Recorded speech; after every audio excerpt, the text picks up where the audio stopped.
My breath caught in my throat as I stood on the frost-coated steps of my parents' grand old Georgian home. Twinkling lights framed the windows like glittering promises of warmth and welcome. Promises I knew, with bitter certainty, I would never receive tonight. My name is Lena Moreau, and this is the story of how I was cast out of the only family I'd ever known, all because I dared to ask for justice. I grew up in their shadow, a child who learned early that my parents, Helena and Philip Moreau, valued reputation above compassion and obedience above love. In our world, unspoken rules governed every interaction. You did not question your lot. You did not rock the boat. And most certainly, you did not disgrace your family. In their eyes, the very definition of disgrace. The invitation arrived a week ago, an embossed card sealed with crimson wax bearing their crest, two crossed laurel branches beneath a regal crown. It read, "You are cordially invited to join us for Christmas dinner. Please arrive at 6 o'clock sharp. Formal attire. No exceptions."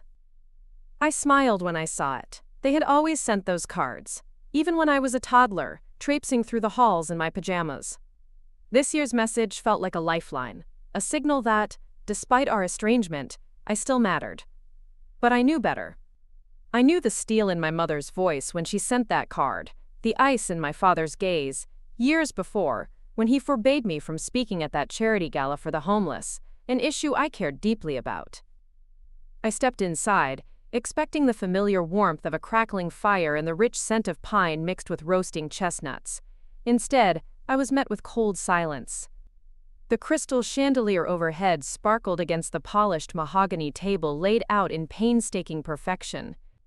12 ivory candles had been lit, their flames dancing in the icy air. I placed a trembling hand on the back of a velvet-upholstered chair and waited. My parents were fashionably late, always theatrical about their entrances. The walls, painted in deep burgundy, seemed to swallow me whole, reminding me that this house, though built by my ancestors, did not belong to me anymore. A soft click announced their arrival. Mother glided in first, her Dior gown whispering across the marble floor.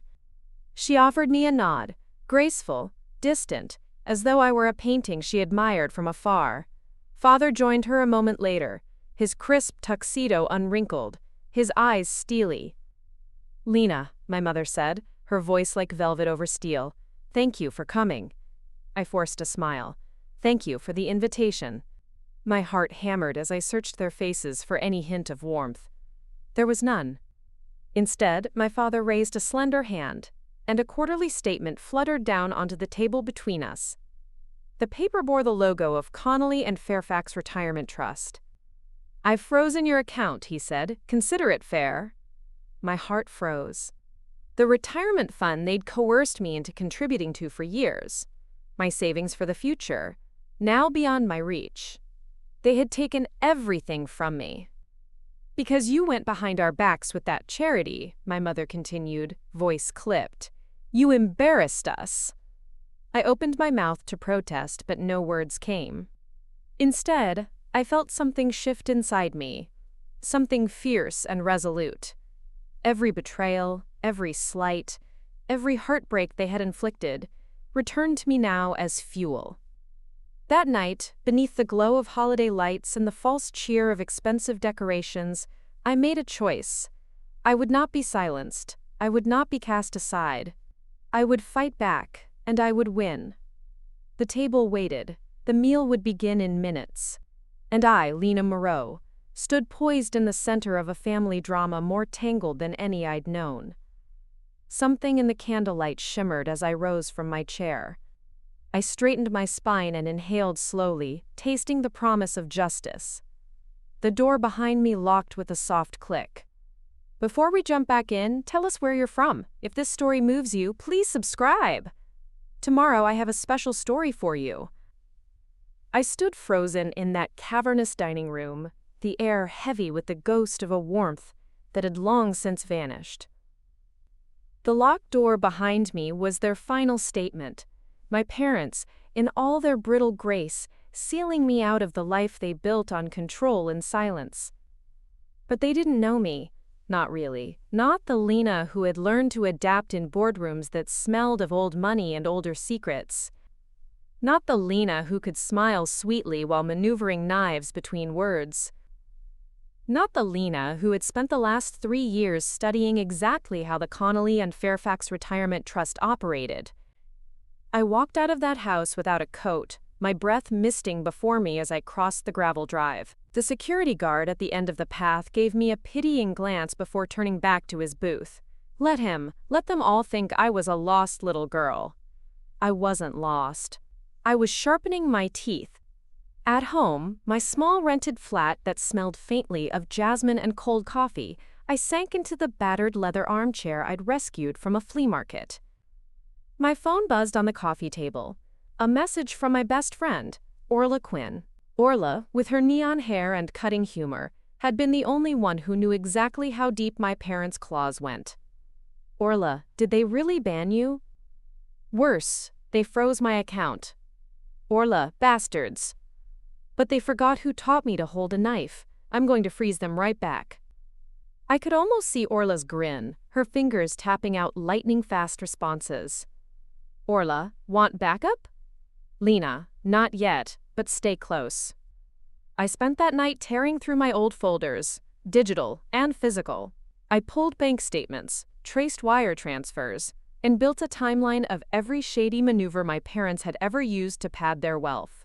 The retirement trust was technically under a family LLC, but what my father didn't know, what he never cared enough to notice, was that I was still listed as an equal managing partner. They had used my name for decades to avoid certain taxes. Their arrogance was my door. I called my lawyer Ben Hayes at 6 a.m. Ben was used to my dawn calls. He answered on the third ring, voice rough with sleep but sharp. Lena, what's wrong? I told him. Every word, every detail. He was silent for a long moment. You have a solid case, he said finally, but you know they'll fight dirty. They already have, I said. Now it's my turn. 2 days later, we filed an injunction. A judge ordered a temporary freeze on all accounts under the Moreau Retirement LLC until the dispute was resolved. My parents must have seen the notice when they woke up to check their portfolios. For the first time, I imagined the shock would register on their perfect faces. Orla came over that night, bearing cheap wine and a grin that didn't quite mask her worry. We sat on my floor, the bottle balanced between us, paperwork scattered like confetti. They're gonna come for you, Lena. I know. And when they do? I smiled, teeth bared. I'll be ready. The next morning, the phone calls began. First polite, then threatening. My mother left me voicemails dripping with performative grief. How could you do this to us? You're tearing this family apart. My father's lawyer left an email, blunt, legalistic, full of dire warnings about prolonged litigation and ruined reputations. They never once asked why. They never once apologized. I started getting stopped in the street. Old family friends, the ones who always patted my head like a well-trained pet, pulled me aside at the bakery, in the pharmacy, at the gym. Lena, think of your parents' legacy. Lena, what will people say? Lena, don't be ungrateful. Ungrateful. That word settled in my stomach like poison. If they only knew the price I'd paid all these years for their cold acceptance. Days turned into weeks. Christmas came and went.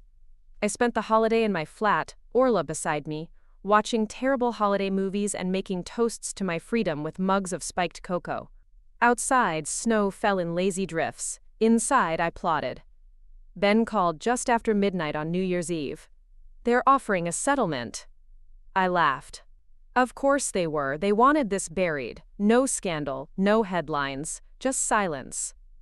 How much? He told me the number. My stomach flipped. Take it? He asked. I shook my head, though he couldn't see. Not yet. I want them to sweat. In January, my parents tried to throw me under the bus. An anonymous source leaked a rumor that I'd stolen from the trust. Local papers ate it up. The story spread like wildfire among our old social circle. Lena, the problem child. The ungrateful black sheep, the thief. Orla found me in my flat, staring at the headlines on my laptop. They don't know you like I do, she said, squeezing my shoulder. They don't know you're 3 steps ahead. And I was. I'd spent those weeks pulling every shred of evidence together. Emails, recorded conversations, documents with my father's signature right beside mine. I fed it, piece by piece, to a journalist who owed me a favor from my charity work days. By the end of February, the same papers that called me a thief were running exposés on the Moreau family's financial manipulations. Their lawyers worked overtime. The phones in their marble halls rang off the hook. I stayed quiet. I let them flail. I let the world see them as I always had. And then, one cold March morning, I walked into that same law firm where my father had humiliated me so many years ago. I wore the same black coat I'd worn when they banned me from Christmas dinner, a reminder to myself that scars make the best armor. Ben was waiting with a settlement agreement in hand. He handed it to me, his eyes searching mine. "They'll sign," he said. "They're finished." I didn't speak. I read every line of that agreement, every word that made it clear they could never touch my accounts again, that they could never use my name, my signature, or my silence. I signed it with a flourish. Outside, the wind carried the scent of early spring. Sharp, promising, alive, I let it fill my lungs. A text buzzed in my pocket. Orla. Orla. So you did it? Lena, they'll never freeze me out again. Orla. So what now? I looked up at the sky. For the first time, the weight of my family's expectations wasn't pressing on my chest. Lena. Now I thaw, and then I burn. But as I turned the corner of that high-rise office building, I saw a black town car waiting. Its tinted window rolled down just enough to show my mother's eyes. Cold, calculating, familiar. She hadn't given up yet, and neither had I. And that, I knew, was exactly how it should be. I stepped toward the car, ready for the next round. My mother's eyes fixed on me through the narrow slit of the town car window, like 2 cold coins in the dark. The engine purred, low and threatening, an echo of the life she'd always engineered for me, smooth on the outside, but full of hidden teeth. I didn't hesitate. I reached for the handle, felt the cold chrome bite my palm, and slid into the leather interior. The door thunked shut behind me. The world outside, my world, my freedom, my small messy flat, vanished into the hush of moneyed silence. Helena Moreau sat across from me, legs crossed neatly beneath a cream wool coat that probably cost more than my annual rent. Her perfume filled the cabin, white lilies, sharp enough to sting my eyes. She didn't smile. Lena. I matched her tone, polite as poison. Mother. Her gloved hands folded in her lap, the diamond on her finger flashing like a threat. It didn't have to come to this. I laughed. Soft, bitter. Didn't it? You froze me out. I gave you a taste of your own ice. Her nostrils flared just enough to betray the crack in her mask. Good. Let her bleed behind those expensive walls she'd built.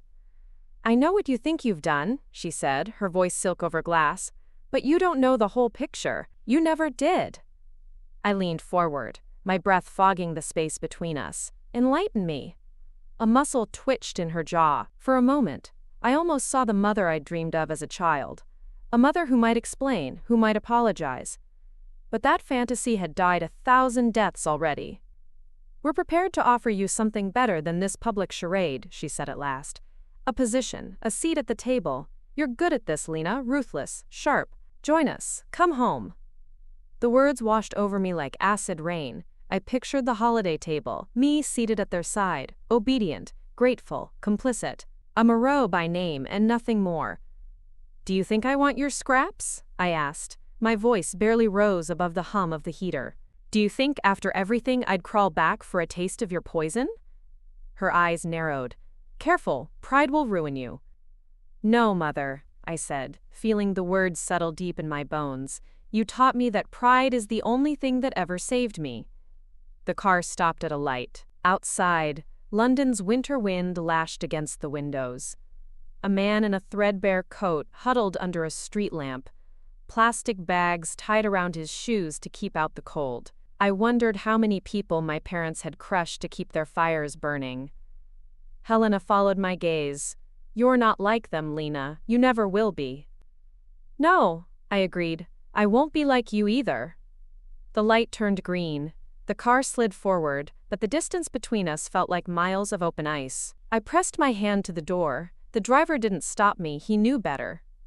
As I stepped out into the frigid air, my mother's voice drifted after me. You'll regret this. You'll come crawling back.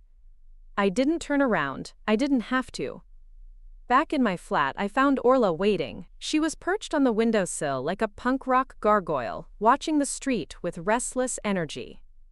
Jesus, she said when she saw me. You look like you walked out of a Bond movie. Everything okay? I dropped my coat onto the floor, ignoring the melting snow soaking into the carpet. She wants me to come home, Orla snorted.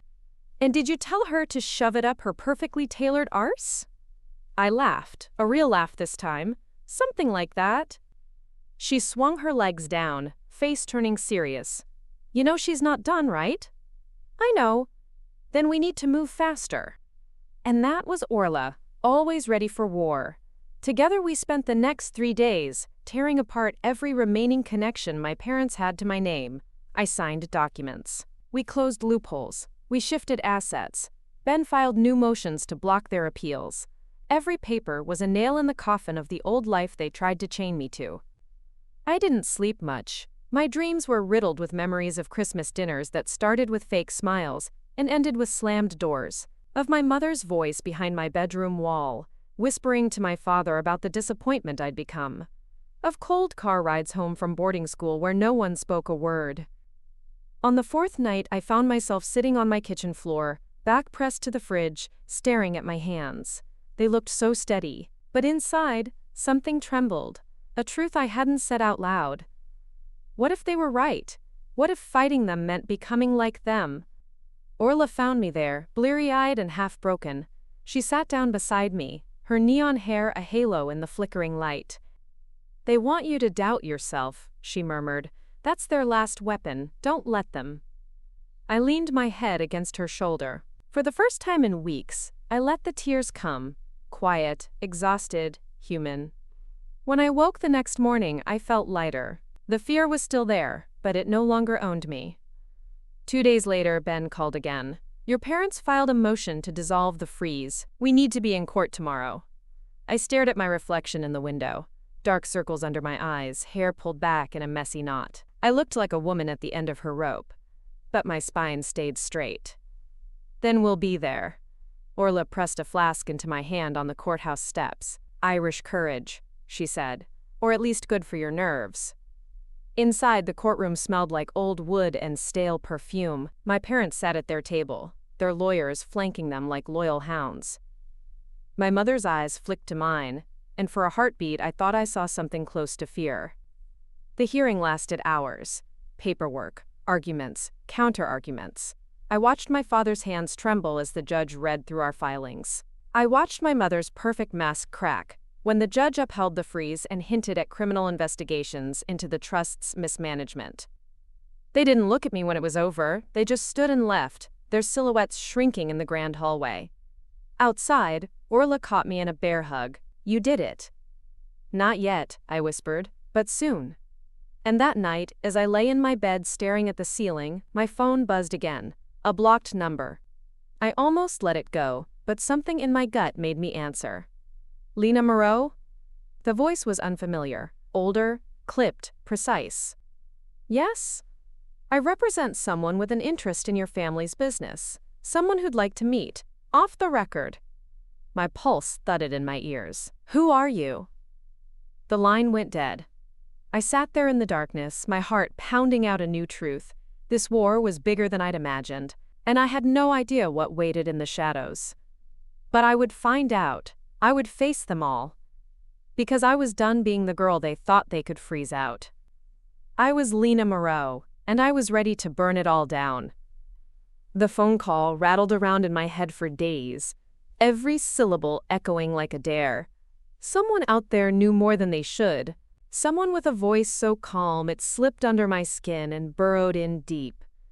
Orla practically lived at my flat that week. She took calls from her job on my sofa, balancing her laptop on a cushion while she scrolled through my emails for suspicious messages. We were a pair of night owls, fueled by cheap instant coffee and spite. "What if it's a bluff?" she asked one night, eyes flicking over another spreadsheet of my family's tangled assets. "Then I call it." I sank deeper into the couch, staring at the ceiling where a crack spidered like a roadmap of my life. "But if it's not?" "Then you keep your armor on," Orla finished for me, "and we find out what they really want." Ben wasn't thrilled when I told him about the call. "It's bait," he said flatly, his hands drumming on the table in his cramped office. "Or leverage. Either way, you're not going alone." I'm not a child. I tried to keep the edge out of my voice, but it cut through anyway. "I need to see who's circling. If I don't, I'm fighting blind." He sighed. "At least let me get you some security." I laughed. Security didn't stop my parents. They're not going to stop whoever this is. We settled on a compromise. Orla would come with me. The meeting was set for a Wednesday evening at an unremarkable cafe tucked away on a side street near the Thames.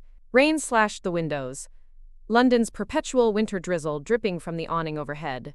I spotted him the moment we stepped inside, a man who looked like he'd been carved from old money and older secrets. "Ms. Moreau," he stood, extending a gloved hand. "Thank you for agreeing to meet."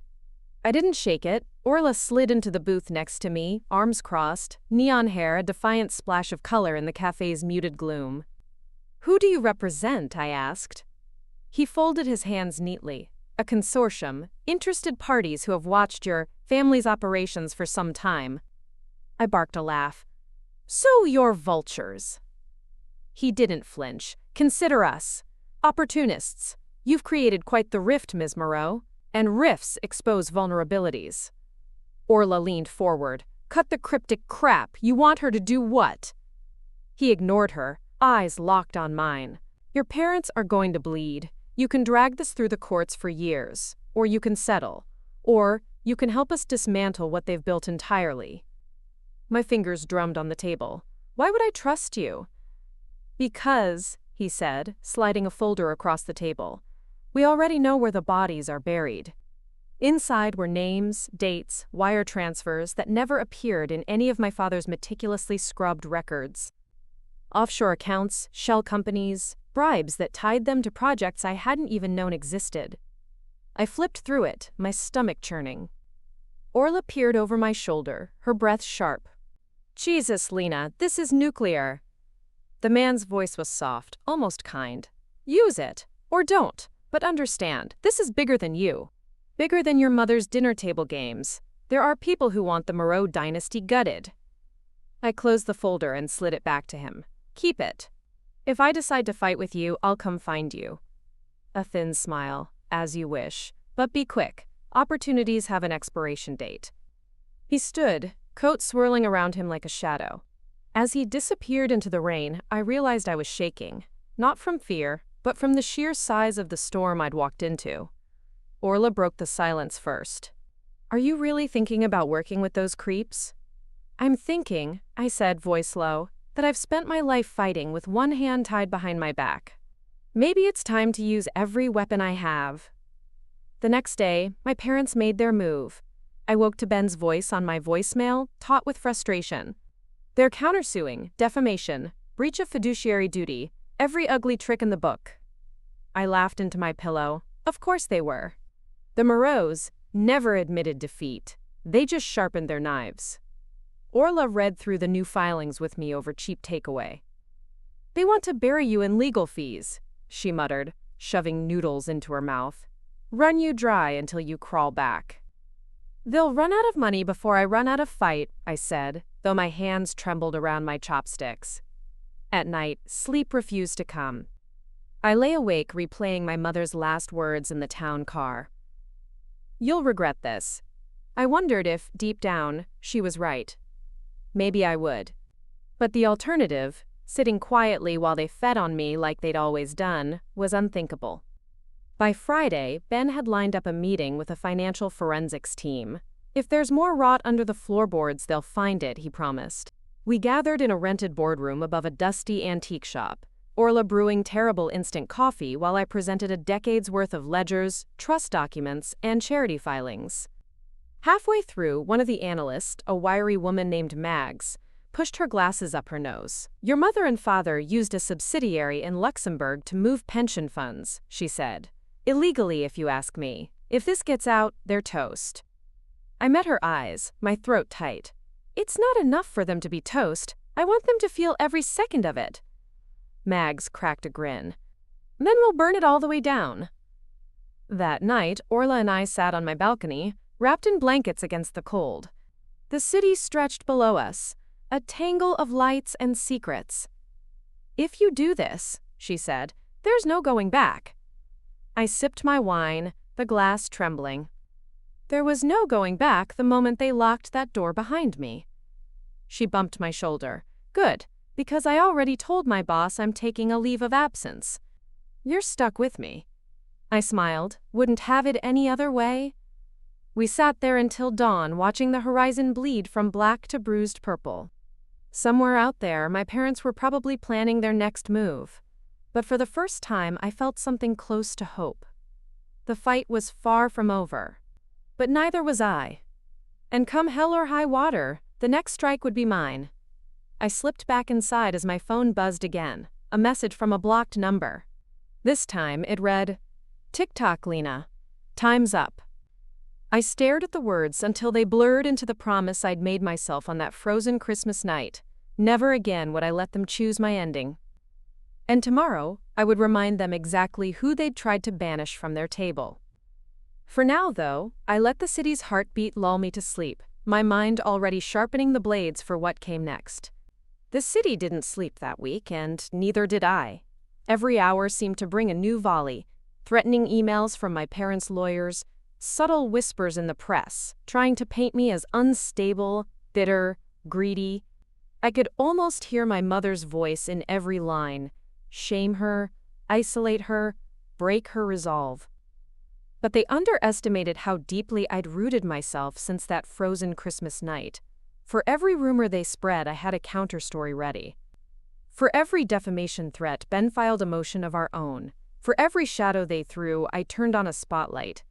Orla never left my side. She slept on my lumpy sofa, her duffel bag permanently wedged under my coffee table. When I woke, gasping from nightmares of that locked door, she was there with tea and her blunt, unwavering loyalty. On the 5th day, my phone buzzed before dawn, Ben's name flashing on the screen. His voice was taut, but charged with something I hadn't heard in weeks. Hope. "Lena, you need to see this. Get to the office, now." I pulled on jeans and a sweater, the winter air biting at my cheeks as I stumbled out into the gray dawn. Orla followed, yawning into her thermos of terrible gas station coffee. Ben was waiting in his glass-walled office, papers spread across his desk like a battlefield. He jabbed a finger at the stack. "Your parents just slipped up." I leaned over the papers, the words blurring until I forced myself to focus. It was a simple wire transfer, just a number really. But that number linked to a new offshore account, one my father had used to hide not just my money, but the pension funds of dozens of retirees who had trusted him for decades. "They'll lose everything if this goes public," Ben said, "and it's illegal 6 ways from Sunday. Fraud, embezzlement, tax evasion, you name it." Orla let out a low whistle. "Well, well, the mighty Murrays, common thieves." A tremor ran through me, equal parts fury and vindication. "So, what do we do?" Ben tapped the papers. "We let them know we know, and we give them a choice. Come to the table, return what's yours and theirs, or watch the media eat them alive." I nodded, my pulse hammering in my throat. This was it. The moment they'd always told me I'd never survive. Standing toe-to-toe with them, with every dirty secret laid bare. We drafted the letter that night. Orla hovered over my shoulder while Ben dictated, his voice calm but razor-sharp. "Failure to comply within 7 days will result in immediate release of all documents to the press and appropriate regulatory bodies." I signed it with a hand that didn't tremble. When we finished, I stared at the paper for a long time. "They'll come at me harder for this," I said. Orla squeezed my shoulder. "Let them come. They're old dogs. You're the wolf now." We couriered the letter to the Moreau house before dawn. I pictured it arriving in their gold-plated mailbox. My father's face blanching as he read each line, my mother's calm mask cracking as she realized just how completely they'd underestimated their only daughter. For 3 days, silence. I slept in short, jagged bursts, jolting awake to check my phone. Orla kept me anchored, feeding me toast when I forgot to eat, pouring whiskey into my tea when the walls of my flat felt too tight. When the call finally came, I was staring out the window at a smear of headlights bleeding through the drizzle. "Unknown number," I answered before I could lose my nerve. "Lena," my mother's voice, sharp and soft all at once. "You need to come home." Home. That word twisted in my gut. "Say what you have to say." "Not like this," she said, face to face. I almost hung up. Almost. But something, curiosity, or maybe that last scrap of a daughter who still craved answers, stopped me. "Fine," I said. "Tonight." Orla drove me across the city, her tiny hatchback rattling in the wind. We didn't speak much. What was there to say? Some nights, the only way out is through. The Moreau house loomed ahead, its lights bright against the bare winter trees. I stepped out alone. Orla gripped my wrist before I closed the car door. "Remember who you are, Lena. You're not that girl at the bottom of the steps anymore." I swallowed the lump in my throat. I know. Inside, the house was, as I remembered, museum perfect, air thick with the scent of expensive candles that never warmed a single soul. My father sat in the study, flanked by lawyers. My mother stood behind him, a pale statue in cashmere and pearls.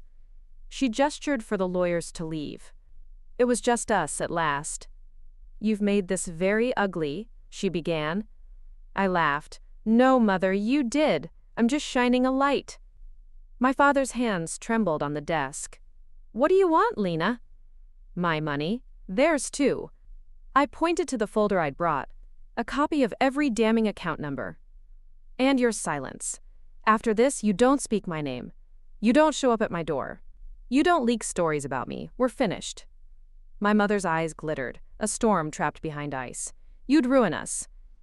"No," I said. "You ruined yourselves. I'm just done cleaning up your messes." The silence stretched, thick as honey. Finally, my father's shoulder sagged. He reached for a pen, the last shred of his pride, crumbling like ash. As they signed the papers, I felt something break free inside me, a chain snapping after years too long around my throat. We left the house without another word. Orla waited by the gate, leaning against the car with her arms crossed. "Done?" she asked. I nodded, the night air sharp in my lungs. Done. But I knew, deep down, that they wouldn't go quietly, and I was right. 3 days later, a new headline splashed across the tabloids. "Family heiress betrays parents in cold-blooded heist." My face was there, grainy and stolen, under a caption painting me as the villain of my own story. Orla slammed the paper down on my counter. "Those snakes!" I held her gaze, my own reflection staring back at me in the window, older, sharper, unbowed. "Let them talk," I said. "I've got something bigger coming." She frowned. "What are you planning?" I picked up my phone. The contact from the cafe, Mr. Old Money and Older Secrets, was still there, his folder of buried bodies waiting like a loaded gun. "If they want war," I said, "then we give them war." Orla grinned, wicked and loyal. "Now you're talking." And as I dialed that number, my heart steady for the first time in years, I whispered to myself the promise that had carried me this far. This time, I choose the ending. This story took us a long time. If you like it, subscribe. Now, back to the story. My thumb hovered over that contact, the one belonging to the man who called himself an opportunist with a folder full of my family's deepest rot. I could feel Orla's eyes on me as I hit call. The line rang twice, then clicked open with that same clipped, precise voice on the other end. "Ms. Moreau." "I'm ready," I said. "Meet me tomorrow, same cafe. Bring nothing you can't lose." Then the line went dead. I dropped my phone onto the kitchen counter. Orla exhaled, her fingers drumming on her chipped mug. "This is big, Lena. Bigger than them freezing your account. You know that, right?" "I know," I said, my chest tightening with something equal parts dread and exhilaration. If they want to play with fire, I'll bring the whole matchbox. The next day, the cafe seemed smaller somehow. The rain made the windows blur, neon signs from across the street bleeding like bruises on wet glass. He was already there, seated at the same corner booth, a manila envelope resting beside his tea. He didn't stand this time, he just motioned for me to sit. Orla planted herself right beside me, glaring like she'd bite him if he so much as breathed wrong. "You're ready," he said, voice level. "Good. Because things have moved faster than you realize." He slid the envelope across the table. Inside were more documents. Offshore holdings, names of government officials who had quietly benefited from my father's donations. It read like the skeleton of a dynasty built on secrets and hush money. "Why me?" I asked. "Why give this to me?" He tilted his head like an owl sizing up its prey. "Because you're the crack in the ice, Lena." They've spent decades fortifying themselves against regulators, journalists, even other power players. But they never imagined one of their own would break ranks. "So you want me to be your pawn?" Orla's voice dripped disdain. He met her eyes calmly. "Not a pawn, a lever, and levers move the immovable." I bristled at the word. But the truth was, I'd been a pawn for too long. Maybe it was time to pick up the chessboard myself. "What's in it for you?" I asked. His lips curved, but it wasn't a smile. "Power shifts. We benefit from that. So will you, if you know how to wield what you have." I flipped through the pages again. Names, dates, bank accounts I'd never even seen, proof of bribes buried under layers of shell companies. "What do you want me to do?" "Expose them, pull the threads, but do it smart. A public scandal without cover will backfire. You'll be the villain they paint you to be." I closed the envelope. "I'm nobody's villain, not this time." He tapped the table. "Then don't let yourself be painted as one. Control the narrative. Burn them down on your terms." Orla and I stumbled out into the drizzle after. She huddled under her battered umbrella, her eyes narrow and sharp. "What's your play now, Lena?" I tucked the envelope into my coat like a precious, poisonous secret. "My play? We do exactly what he said. We pull the threads, but we don't let them frame me for it." We spent the next week crafting a plan. Ben brought in a crisis PR firm, 2 bulldog lawyers with experience untangling family trusts, and Mag's forensic team worked around the clock from Orla's dining table. My flat turned into a war room, corkboards covered in names, maps of offshore accounts, lines of red string tracing the Moreau family tree back to every buried scandal. Some nights I stood at the window and wondered if I was becoming what they said I was. A traitor. A viper at my own family's throat. But then I'd remember that frozen Christmas night, the locked door, the echo of my mother's voice. "You'll regret this."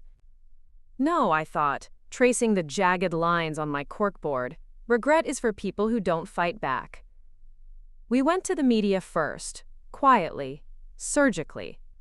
A trusted journalist from my charity days agreed to run a piece on the pension fund fraud, with every fact triple-checked and every source locked down. Then came the offshore leaks, the hush money trails, the missing millions. When the story broke, it spread like wildfire. Headlines screamed, "Moreau dynasty faces massive fraud allegations." News vans camped outside my parents' home, their once pristine gates now a barricade against a world that suddenly saw them for who they were. My mother's statement came within hours, a carefully crafted lie that pinned the entire scheme on, quote, unfounded allegations by a disgruntled family member. Orla threw her phone across my sofa. "She'll never change." "No," I said, "but the world already has." Ben called with updates daily. "Regulators are circling. They want to question your father. If he tries to move the money now, it's obstruction." For once I didn't feel like I was the one trapped on the ice. They were, and I was the crack they couldn't stop. It wasn't without cost. I started getting threats in the mail, slips of paper scrawled with warnings to back off. Orla's tires were slashed one night outside my flat, but each attack just made me lean in harder. One night, the man from the cafe called again. "You're close," he said, his voice softer now, almost approving. "But remember, the final blow must come from you. Not the press, not the lawyers. From you." I hung up on him that time. I didn't need his advice. I knew exactly how to end this. It was my mother's gala that gave me my chance. An annual spectacle of glittering gowns and crocodile smiles, all under the banner of charity. I hadn't been invited, of course, but my name was on every tongue the moment I walked through those gilded doors, in a simple black dress, my hair pinned back, a thumb drive tucked in my clutch like a dagger. Security tried to block me. I slipped past them like smoke. The ballroom was a warren of whispers. I spotted my parents near the dais, my mother's smile brittle, my father's eyes darting. They hadn't expected me to show. They certainly hadn't expected what I would do next. I stepped onto the stage. The music stuttered to a halt. 1,000 eyes turned my way. I didn't flinch. "Ladies and gentlemen," I said, my voice calm, steady. "Tonight's donations won't be funding a legacy. They'll be covering restitution for every pensioner, every family, every life my parents siphoned dry." Gasps rippled through the crowd. My mother surged forward, hissing my name like a curse. "It's over," I said to her, voice low enough for only her to hear. "You don't own me, not anymore." I plugged the drive into the projector. Numbers, names, bank accounts flickered across the giant screen behind me. The entire ballroom turned into an evidence board, proof no lawyer could bury. People shouted. Cameras flashed. My mother's face was pale, fury and fear, twisting her features into something unrecognizable. As security dragged me out, Orla was there at the door, laughing through her tears. "You did it," she whispered as we ran into the night. "You burned it down." And I realized that somewhere in the ashes, I had found my freedom. I turned my face to the winter sky, snow melting on my skin like the weight of a lifetime finally lifting. My parents had banned me from Christmas dinner. They'd locked me out. They'd tried to freeze me in place. But they'd forgotten something important. Some ice doesn't crack. It shatters. And when it does, it takes everything with it. Snow clung to my coat as Orla and I stumbled out into the street, our breath pluming like steam in the freezing night. The lights of the Moreau Gala flickered behind us, a cracked facade I'd just smashed to pieces for the whole world to see. We ducked into Orla's beat-up hatchback. She fired up the heater, her laughter cutting through the icy silence like the sweetest music I'd ever heard. "Did you see her face, Lena?" she gasped, thumping the wheel. "Your mother looked like someone snapped her strings." I leaned back, exhausted but alive in a way I hadn't felt since that first Christmas card arrived. The taste of the ballroom's cheap champagne still lingered on my tongue. Sharp, bitter, liberating. "They won't forgive me," I murmured, my voice rasping. "Not now. Not ever." Orla turned to me, neon hair half frozen into spikes. "Good. This was never about forgiveness. It was about you not needing it anymore." I let her words settle as we sped through the city. Headlights flared in the rearview mirror, headlines of tomorrow running wild through my mind. Heiress exposes family empire. Moreau dynasty toppled by daughter's bombshell. I could almost hear my parents screaming behind locked doors. Back at my flat, we barely made it up the stairs before my phone lit up with messages. Journalists. Former employees. Strangers. People who'd watched the Moreaus from the outside, powerless, now finding their courage in the cracks I'd left behind. Orla flopped onto my sofa, scrolling through her feed. "You're viral, babe. You should see the comments. Some are calling you the Black Sheep Avenger." I snorted, tugging off my boots. Better than what they called me before. My email pinged. Ben, who'd been glued to his desk all night, sent a single line. "We'll need to talk in the morning. Big developments." I knew what that meant. Lawsuits. Investigations. Police inquiries. My parents would throw every cent they had into salvaging their good name. But for the first time, it wasn't just my word against theirs. It was the world's eyes on them, too. I drifted off that night on Orla's shoulder, the hum of the city below our cracked window like a lullaby of freedom I'd never known before. Morning came with a rap at the door. Ben stood there, his overcoat soaked from the sleet. He stomped inside, dropping a folder onto my coffee table with a thud. "Emergency meeting," he said, not bothering with pleasantries. "Your parents' lawyers want to sit down. Today, they're desperate." I blinked the sleep from my eyes. They must be if they're coming crawling now. Ben nodded. They know the regulators are circling. Some donors are threatening civil suits. The pensioners, too. If they don't broker something with you, they'll drown. Orla perched next to me, elbowing my side. And what do you want, huh? One last dinner at the golden table? I met her eyes, tired, fierce, unbowed. No.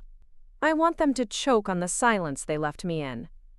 Ben cracked a grin. Then suit up. We're going back to the house. We arrived just before noon, the grand gates parted like jaws waiting to snap shut again. But I was no child this time. I walked up those steps in boots caked with street slush, shoulders squared against the bitter wind. Inside, the same dining room table lay spread with porcelain and crystal, but no meal, no candles, just the raw cold of a kingdom collapsing in on itself. Helena and Philip sat side by side, the shadows under their eyes deeper than I'd ever seen. No lawyers today, just them and their daughter, the one they'd tried to exile. Tussie? My mother spoke first, her voice brittle as old glass. Lena, this is not how family treats each other. I laughed, the sound harsh against the hushed room. You're right, it's not. You might want to remember that the next time you lock your child out in the snow. My father stared at me, his hands twitching on the table's edge. You've made your point. Now stop this, before it ruins us all. You ruined yourselves, I snapped. All I did was stop covering for you. Ben cleared his throat, dropping a stack of agreements onto the table. Here's how this goes. You surrender full control of the pension funds to a third-party trustee. Every cent will be returned. You will make a public apology. No spin, no half-truths. And you will transfer Lena's shares in the trust to her immediately. She's out. For good. My mother's mouth twisted, but she didn't argue. My father glanced between us, as if searching for some secret tunnel back to the power they'd always wielded. Finding none, he slumped. Is that all you want? My mother asked, voice cracking. To see us beg? I leaned forward, my palms flat on the polished mahogany. I want you to feel what I felt that night. Powerless, alone, freezing on the wrong side of a locked door. Silence. Ben slid the pen across the table. My parents signed. First my father, then my mother, her hand trembling so badly she nearly tore the page. When it was done, I pushed my chair back. Orla, waiting by the door, winked at me. I didn't say goodbye. I didn't need to. Outside, snow fell in fat flakes, burying the cracked facade of the house that had once been my whole world. Orla pulled me into a hug, her breath warm against my ear. They can't touch you now, Lena. It's over. But I knew better. With people like them, the shadows never fully clear. They'd find a way to spin this, to polish their tarnished crown in some other gilded ballroom. Not over, I said. Just the beginning. Back at the flat, the messages kept pouring in. Strangers thanking me for pulling back the curtain, old family connections begging me to help them navigate the fallout. And then, one from the man in the cafe. Opportunity comes dressed as ruin, Ms. Moreau. Don't forget. I didn't reply. I didn't need him anymore. My power wasn't hidden behind some secret folder or backroom deal. It was here, in the echo of my own voice finally unchained. Weeks passed. Investigations deepened. A civil lawsuit snowballed into a criminal probe. Old allies of my parents slithered away like rats from a sinking ship. Orla and I sat by my cracked window one night, cheap wine in plastic mugs, the city sprawling below like a promise. You're free, she said, clinking her mug against mine. I laughed, my chest tight with something like hope. No, Orla, I'm just getting started. And I meant it, because now, when I walk past families laughing through cafe windows, I don't feel the ache of being on the outside anymore. I feel the warmth of a fire I built myself, one no one can freeze. The Moreaus tried to ban me from my own life, but they forgot something crucial. They taught me to survive the cold. They just never thought I'd set the ice on fire. Snow fell as I drifted to sleep that night, the last whisper of my mother's voice fading like frost on a window. This time, the door was locked, but I held the key, and I was never letting them in again. Spring came late that year. London streets still slick with rain, the chill clinging to the bones of the city like it didn't know how to let go of winter. It felt fitting. After all, I'd been frozen out of my own life for so long that the cold had become part of me. But cracks were showing. I saw them everywhere, in the hush of my parents' once loyal lieutenants, now whispering apologies through encrypted emails, in the polite letters from regulators that started as requests and turned into subpoenas. The family fortress that had locked me out that Christmas night was crumbling brick by brick. Orla and I stayed up late most nights at my tiny flat, planning drafting statements, fielding calls from people who wanted interviews, apologies, payback. The news still called me the Black Sheep Avenger, though by now it felt more like a joke than a threat. "You know what I think?" Orla said one night, sprawled on my threadbare carpet, wine glass balanced on her stomach. "I think you're going to outlive every single one of those bastards." I grinned, sipping my tea. "That's the plan." A ping on my phone pulled me back to reality. Another message from Ben. They're calling for a public mediation. "Your parents want one last chance to spin the story." I stared at the words, feeling the old, familiar sting in my chest. Even now, they wouldn't just bow out quietly.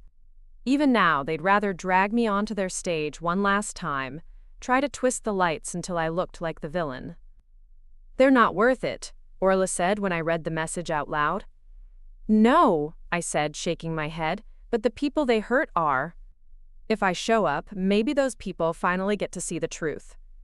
She pushed herself up, her grin sharp as a blade. "Then you do it on your terms, not theirs." The hearing was set for a Thursday, one of those gray London days when the sky feels heavy enough to press you into the pavement. I pulled my hair back tight, slipped on a suit that made me feel like steel wrapped in silk. Orla sat beside me in the car, humming an old pop song like she didn't have a care in the world. "You're not going alone," she said when I hesitated at the courthouse steps. "Wouldn't dream of it," I said, managing a smile. Inside, the room buzzed with journalists, stakeholders, victims who had seen their pensions siphoned away like water through cracked stone. My parents sat across from me, flanked by lawyers who looked more nervous than they did. My father didn't meet my eyes. My mother did. Her gaze steady, unblinking, the last desperate attempt at control. But I saw it this time, the thin fracture lines around her eyes, the tremor in her hand when she pushed a stray hair behind her ear. The mediator cleared his throat. "Ms. Moreau, you may begin." I rose. My voice shook at first, but each word found its footing like the roots of an old tree. Years ago, this family told me that loyalty was everything, that we protect each other at any cost. But what they really meant was, silence protects power, not people. I gestured to the pensioners lined up behind me, retired teachers, caretakers, workers who'd built the foundations my parents had gleefully stolen from. "These people believed in the promise you made. You used my name to prop up a lie. Now you'll repay every penny. And you'll do it publicly, without spin, without excuses." The murmurs around the room were like the rush of the Thames on a spring flood. My father shifted in his chair. My mother opened her mouth, but I cut her off. "No, you've had your say for decades. It's my turn." I laid out the terms. A full restitution fund overseen by independent auditors, every penny accounted for. The offshore accounts repatriated. Their personal assets liquidated as needed to cover the shortfall. A gasp rippled through the room when I mentioned the family homes, the art collections, the cars, everything they'd hoarded like dragons on a pile of bones. My mother's voice was a hiss. "You can't do this." "I already have," I said. "Try me." When it was done, the mediator turned to my parents. "Do you accept these terms?" My father just nodded. The last spark in his eyes snuffed out like a candle in the wind. We left the courthouse into a wall of flashbulbs. Orla squeezed my hand so hard I thought she'd break it. For once, I didn't shrink from the questions or the cameras. "No comment," I said, but I smiled, a quiet, defiant thing that said more than any statement ever could. Back at the flat, we collapsed onto my bed, the spring sun leaking through the curtains, the city humming below like a heartbeat finally synced to mine. "What now?" Orla asked. I traced a crack in the ceiling with my fingertip. "Now, we help the people they hurt. And when that's done, maybe we find a way to live our own lives for once." She chuckled. "You know they'll keep trying, right? Your parents, they're old cronies. They'll find new tricks." I rolled onto my side, meeting her fierce, loyal eyes. Then let them try. I'm not that frozen girl on the steps anymore. Weeks turned into months. Restitution checks went out, one by one. Letters came back. Thank you notes from people who'd given up hope of ever seeing their money again. The press finally moved on, hungry for the next scandal. And the Moreaus? Their names stopped opening doors and started closing them instead. I found a small office on the South Bank, a place to start over, to build something good from the ashes. Orla set up shop there too, filing paperwork and blasting music when the day's work threatened to drown us. One evening we sat on the fire escape, legs dangling into the dusk. "Do you ever regret it?" she asked softly. I thought about it. The cold, the threats, the nights I'd lain awake wondering if I was becoming the monster they claimed I was. "No," I said at last. "I regret staying quiet for so long." She nudged my shoulder. "So what are you now then, a hero?" I laughed, the sound ringing out over the river. "No, just free."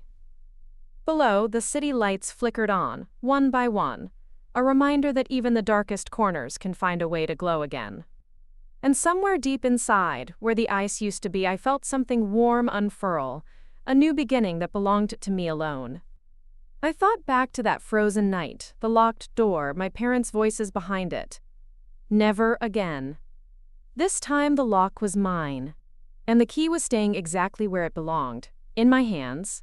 The rain came back with a vengeance that spring, as if London couldn't decide whether to wash the streets clean or drown them in old ghosts. I felt that contradiction deep in my bones, this tug-of-war between wanting to let the past rot and needing to stand guard over its grave. The restitution checks cleared, one after the other. I watched the numbers drain from my parents' old fortress accounts like water from a cracked dam. The pensioners wrote letters that I taped to my office wall, tiny testaments that sometimes a single crack can bring down an empire. Orla stuck by me, stubborn as ever. She'd started calling my new little office the Ice House, half mocking, half honoring what I'd done. On late nights, we'd lean over the mismatched desks, hunched under flickering fluorescents, planning what came next. "You could do more," she said one evening, her fingers stained with printer ink. "Use what you know, what you've learned." "More what?" I asked, my head heavy with exhaustion. She turned, fixing me with that fierce grin. "Hold the door open for people like you, the ones locked out, frozen out."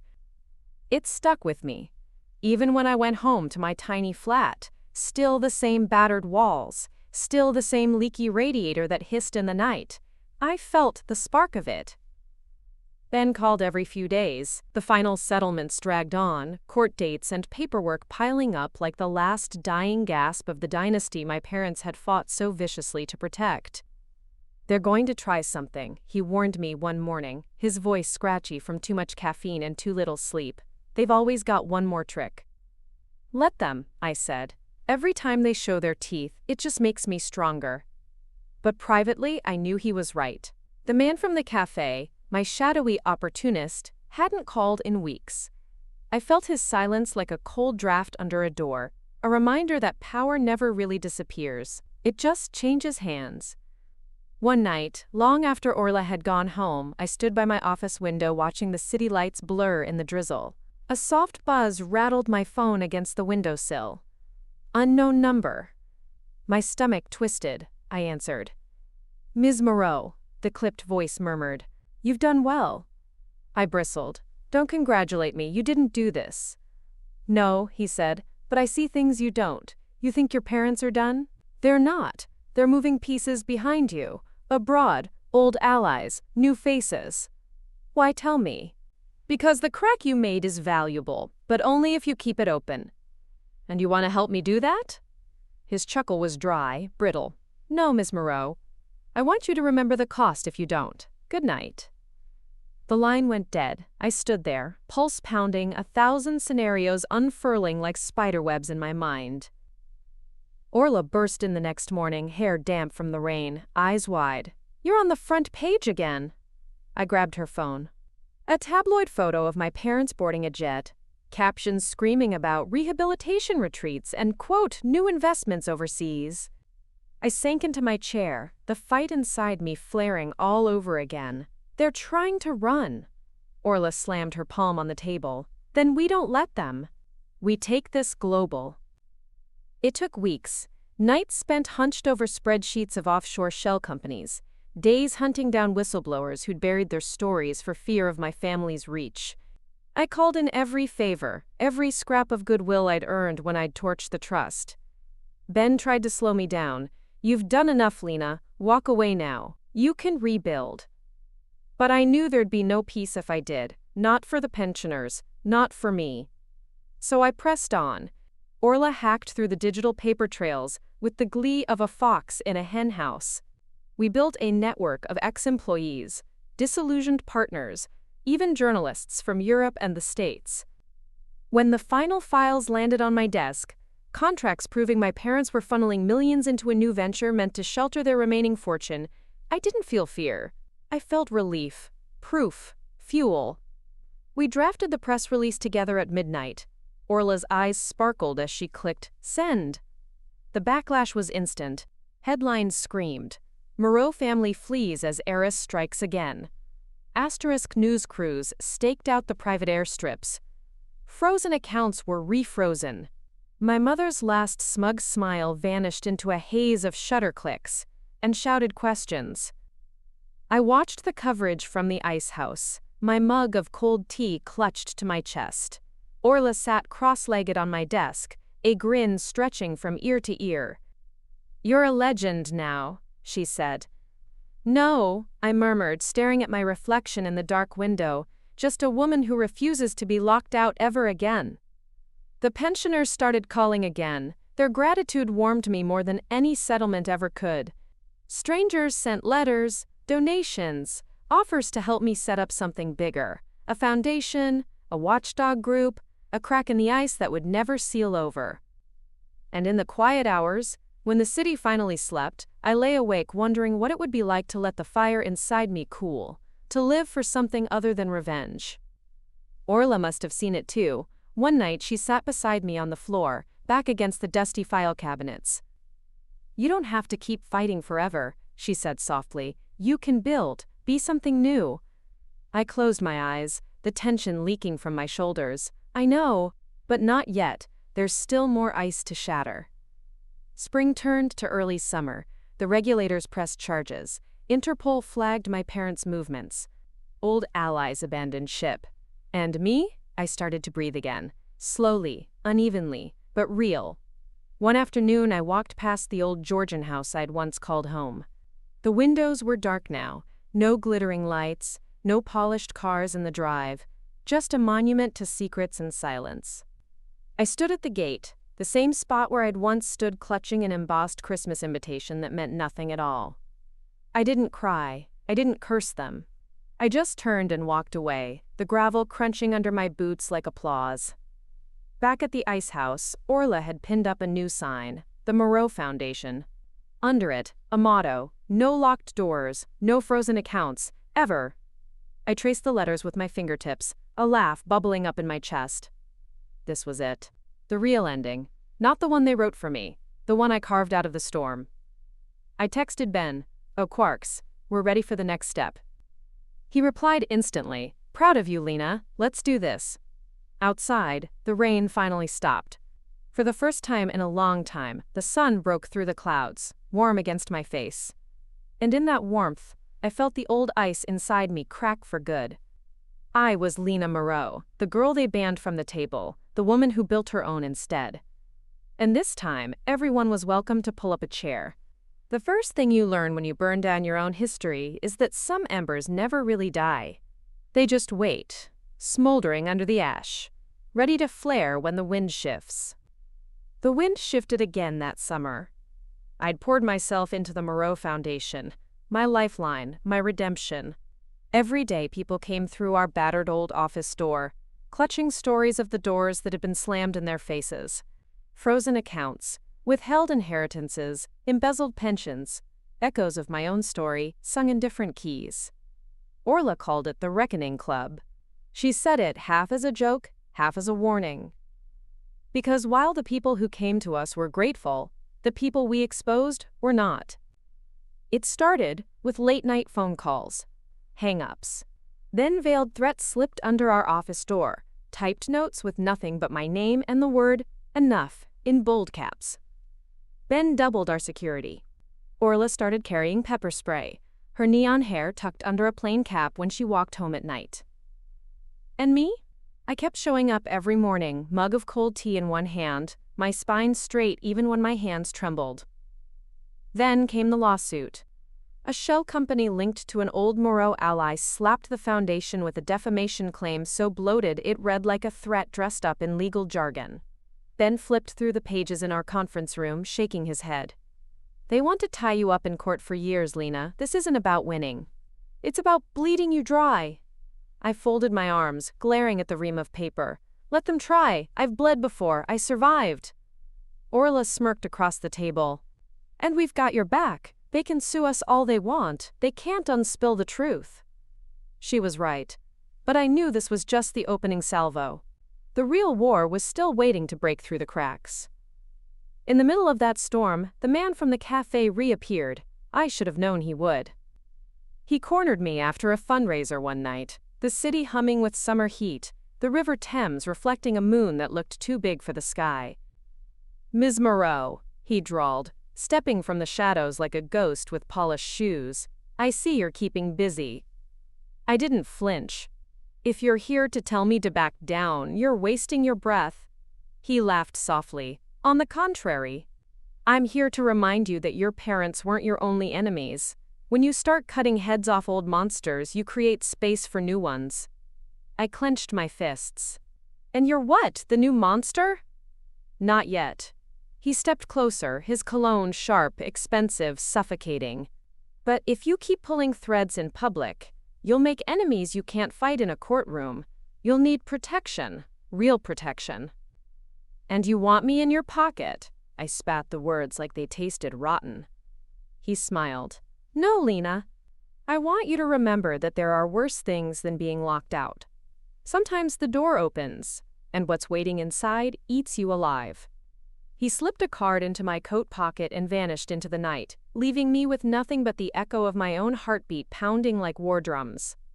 Back at the office, I tossed the card on the table. Orla picked it up with 2 fingers like it was radioactive. "We knew this would happen," she said. "When you tear down old walls, someone's always waiting to build new ones." I stared at the ceiling, tracing the water stain above my desk.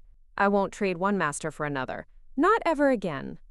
"Good," she said, her grin bright and brittle, "because we've already come too far to crawl back into the dark."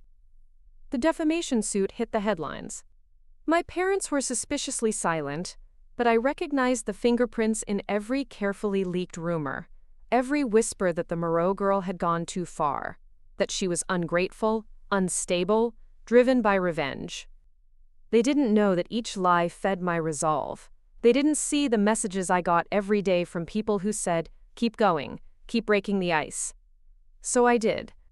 We held town halls in drafty community centers, helped pensioners file claims they thought they'd never win. We taught people how to read the fine print, how to fight back when power slammed doors in their faces. Some nights, I lay awake, the wind rattling my windows, wondering if I'd built anything at all or just a house of cards waiting to fall. But every morning, I woke up and showed up. That was enough. One night, weeks after the lawsuit landed like a grenade in my lap, I got a message from Ben. Toms. "We have a way to crush this. But you need to be ready for the fallout." I met him in the dim back room of an old pub, one of those places that smelled like spilled beer and whispered confessions.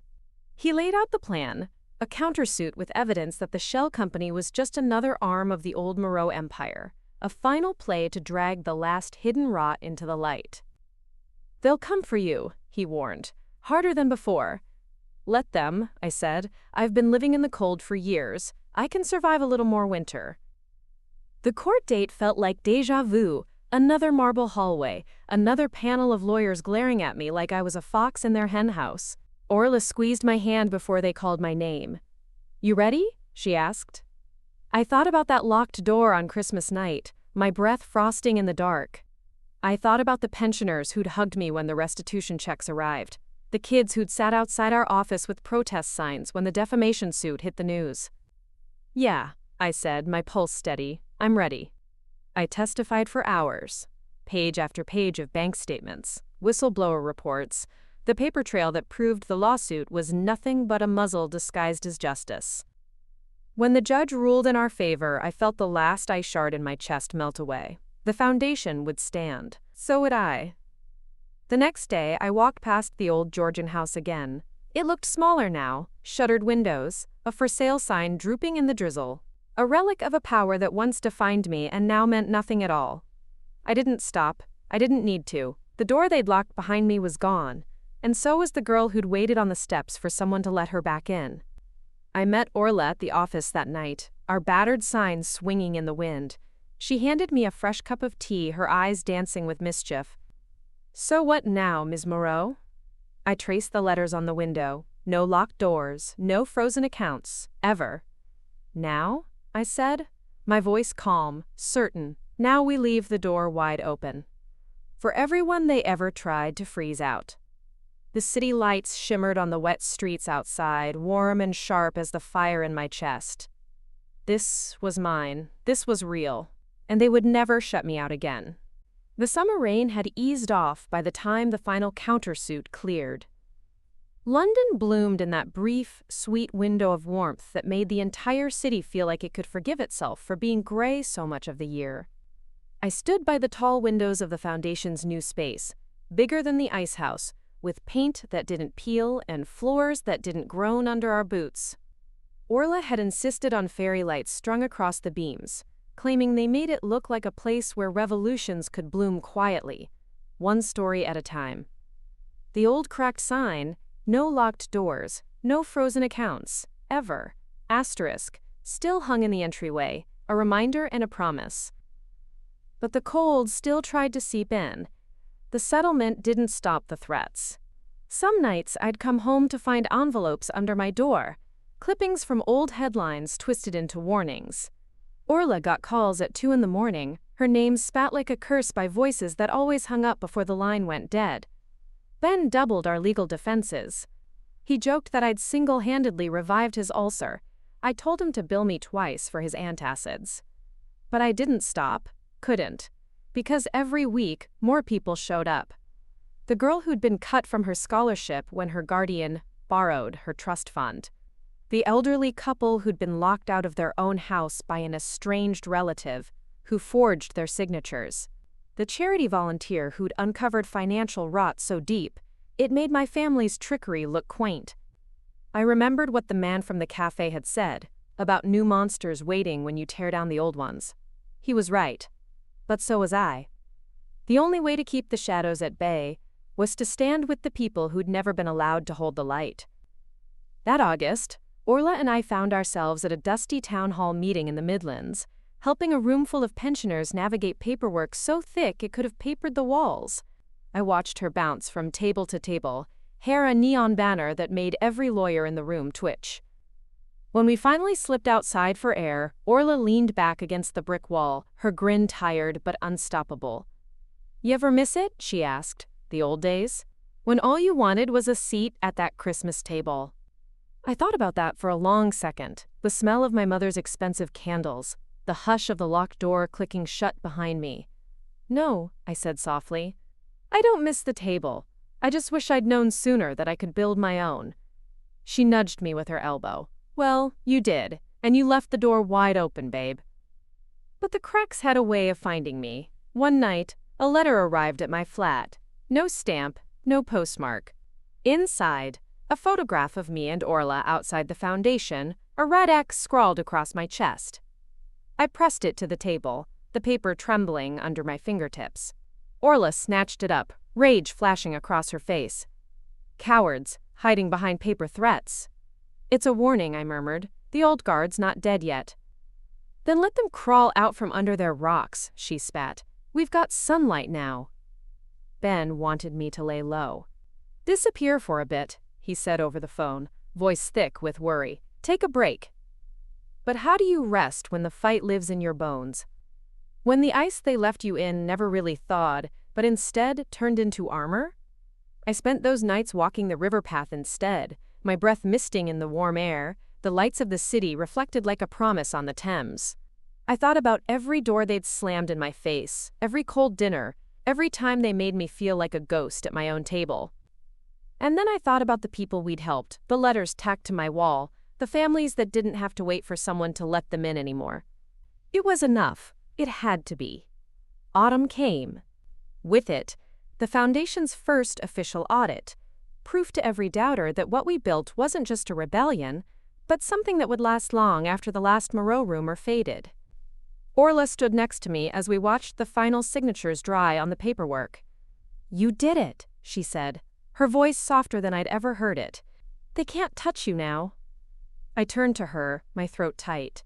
"They'll always try." She shrugged. "Then we'll keep the door open wider." At the end of September, an invitation arrived. Not a cold embossed card sealed in wax, but a crumpled flyer slipped through the Foundation's letterbox. A community dinner, run by some of the pensioners we'd helped, now paying it forward for others. I stood at the edge of the makeshift hall that night, folding chairs, mismatched plates, steam rising from foil pans of shepherd's pie and mashed potatoes. Laughter echoed off the cracked plaster walls. No crystal chandeliers, no velvet curtains, just warmth. One of the women, Marjorie, who'd been the first to walk through our office door, pension papers clutched in trembling hands, caught my eye. She crossed the room, her steps careful but sure. "You gave us back more than money, Lena," she said, her hands wrapping around mine. "You gave us the table we always should have had." My throat closed up. "You built this, not me." She shook her head, her eyes fierce and wet. "No, love. You showed us the door was never locked at all." After the last plate was cleared and the leftover cake wrapped in tinfoil, Orla and I walked out into the crisp night air. The city smelled like damp leaves and bonfires. "You ever think," she asked, kicking at a stray stone, "what you'd say to them now, if they stood in front of you?" I knew who she meant. My parents. The ones who taught me that ice could be a home if you held your breath long enough. "I'd thank them," I said, surprising myself. Orla stopped dead. "For what?" I turned my face up to the dark, stars peeking through the low clouds. "For teaching me how to survive the cold. For showing me the only way out was to build my own fire." Orla slung her arm around my shoulders. "Poetic as hell, Moreau. But you still owe me a pint for sticking around through all this." "Deal," I laughed. And in that moment, under the street lamp glow, I felt the last shard of frost slip free from my chest. The girl who'd stood outside the Moreau house, breath fogging in the night, waiting for permission to come home, she was gone. In her place was someone new. Someone stronger. Someone who knew that home was never four walls or a name etched into fine china. Home was the table you built for people who'd never had one. And this time, no one would ever be banned from it again. Winter returned, as winters do, creeping into the corners of London with its old ghosts and grey skies. But this year, it didn't feel like an ending. It felt like the world breathing in, waiting for what came next. Our new office, once the Ice House, now the Moreau Foundation's heart, glowed with strings of warm lights that Orla insisted on keeping up year-round. The windows fogged with laughter and stories. Every night we stayed late to plan new fights, new protections for the people who came knocking. Outside, the same city that had once felt like a cage now felt like a fortress I'd built for others, brick by brick, story by story. One morning I found myself back where it all started, standing at the gates of my family's old Georgian house. It was empty now. For sale signs wilted in the rain, the garden overgrown like it knew no one would come back to trim it ever again. I stood there, gloved hands deep in my pockets, snowflakes catching on my eyelashes. I didn't feel anger anymore, or grief, or longing. I just felt free. The papers said my parents had fled to the continent, some frozen chateau in the Alps, where the regulator's reach was shorter. I imagined my mother pacing those polished floors, phone pressed to her ear as she plotted her next comeback. Let her. I didn't need to hear the details anymore. I didn't need their confessions or apologies. They'd already taught me what I needed to know, that locked doors only matter if you believe you're not strong enough to break them. At the Foundation's winter fundraiser, Orla stood beside me on the makeshift stage, a battered old church hall strung with paper snowflakes and paper lanterns. Marjorie and her pensioner crew handled the raffle tickets with ruthless efficiency, giggling like kids at summer camp. I stepped up to the mic, my breath fogging as I looked out at the faces that had become my reason to keep going when the fight felt too heavy. Once, I said, someone told me family is what you're born into, but I think that's only half true. Family is also what you choose, what you build when the old doors close on you. A soft murmur rippled through the crowd. If you'd asked me a few years ago what I wanted most, I'd have said a seat at the table I'd been pushed away from. Now? I scanned the faces of the people who'd stayed when no one else would. Orla, Ben, the pensioners, the kids from the scholarship fund, even a few former Moreau employees who'd come back around, offering their skills to make things right.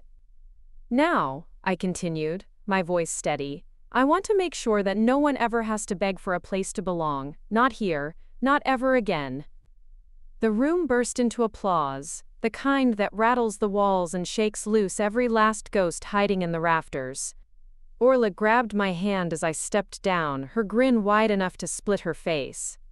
Look at you, she teased. The girl who got banned from Christmas dinner, giving the world its own damn feast. I laughed, my throat tight with something that felt like the warmest kind of grief, the kind that makes space for hope. Later that night, after the last folding chair had been stacked and the last cup of cheap wine poured, I stepped out into the snowy street alone. The flakes fell soft and fat, sticking to my hair, my coat. I tilted my face up, letting the cold kiss my skin. I thought about all the nights I'd spent huddled on the other side of doors that would never open for me. I thought about how easy it would have been to keep walking, to lock my own doors in turn, to guard my fire so fiercely that no one else could ever stand close enough to feel its warmth. But Orla was right. The point wasn't the table itself. The point was that anyone could pull up a chair. Anyone could find warmth here. Even me. When I got home, I found a letter slipped under my door, heavy paper, no return address. For a moment, my breath caught, old instincts, old fears flaring to life like a match struck in the dark. I opened it slowly. Inside, just a single line in my mother's careful hand. The doors you open will be the death of you. No apology, no regret. Just a warning, as cold as the snow drifting down outside. I set it on my kitchen table, letting the words sink in. Then I lit a match and watched the paper curl and blacken in the candle flame. Some ghosts deserve no place at the table. I curled up on my sofa, the lights of the city outside my window glittering like distant embers. Orla would be back in the morning, arms full of files and new plans. Ben would send another mountain of legal documents to protect the next pensioner who needed us. And me? I'd be right here, guarding the fire, holding the door open. I closed my eyes, hearing my own voice echo back to me. You can ban me from the table, but you can't ban me from building my own. The wind rattled the windows, but the warmth inside stayed steady. 2 more great stories are next. Don't miss them! Subscribe and turn on notifications.